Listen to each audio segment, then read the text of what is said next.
یو جماعت کې طالبان دیرو او چڼې ورسره نو د محلې یو بوډا سړی و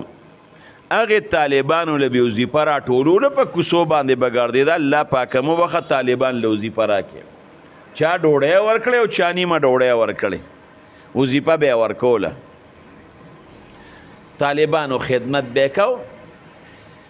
طالبان خود چا سره ناس پاس نه نو خپل مابین کې داسې ټوکې ټقالم کوي نو په هغه بابا باندې نوم یې ښود غوی زمونږ غوی وظیفه راوړه غوی وظیفه راونړه غوی لاړه غوی راغی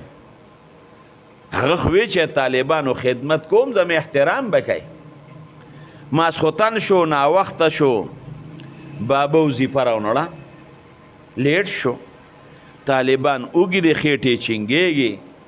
یو طالب بل ته وویل لکه هغه غوی خو ناوخته کړې غوی خو وظیفه راونړه بل هم وایي غوی او بل هم وایي غوی او بل هم وایي غوی بابا د راغلی جومات کې اودس کې او ټولې خبرې واورېدې اوهو په سپینه ږیره په ټیټه ملا په لارو کوڅو کې ګرځم الله پاکه مو بخه طالبان له وظیفه او نه ماما او نه کاکۍ لبیله په ما باندې غوی نوم یې ښودی دی بل نوم نو بس دا یې قصد او اراده وکړه چې دوی پیشه او کار یې پیشه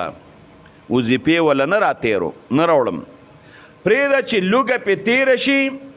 چې دا سمیږي او که نه سمیږي